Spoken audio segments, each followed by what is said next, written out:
Now it's on to New Hampshire. Tuesday, voters in the Granite State head to the polls for the first presidential primary of 2024. Historian Mark Updegrove has some thoughts. Democracy is messy. Winston Churchill famously reminded us that it has been said that democracy is the worst form of government except all those other forms. It's fraught with partisan rancor, name-calling, and finger-pointing.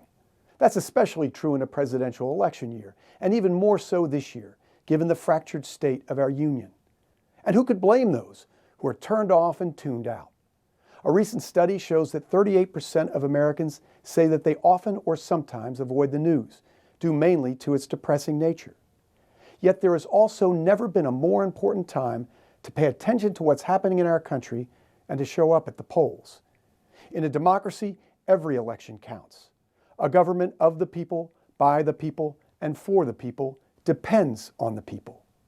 The insurrection at the U.S. Capitol 3 years ago, recent measures to make voting more difficult, openly authoritarian language by the leading Republican presidential candidate, and polls suggesting that Americans think democracy isn't working are warning signs that our democracy is not an inalienable right. Rather, it is in the hands of every generation to preserve and make stronger for the next.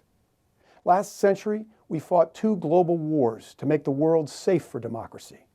This century was ushered in by terrorist attacks on 9/11, threatening our very way of life.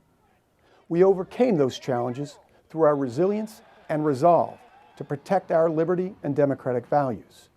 Now those same values are being questioned and tested at home. As Americans, these are threats we can't afford to ignore. In his book Profiles in Courage, John F. Kennedy wrote, "In a democracy, every citizen, regardless of his interest in politics, is in a position of responsibility.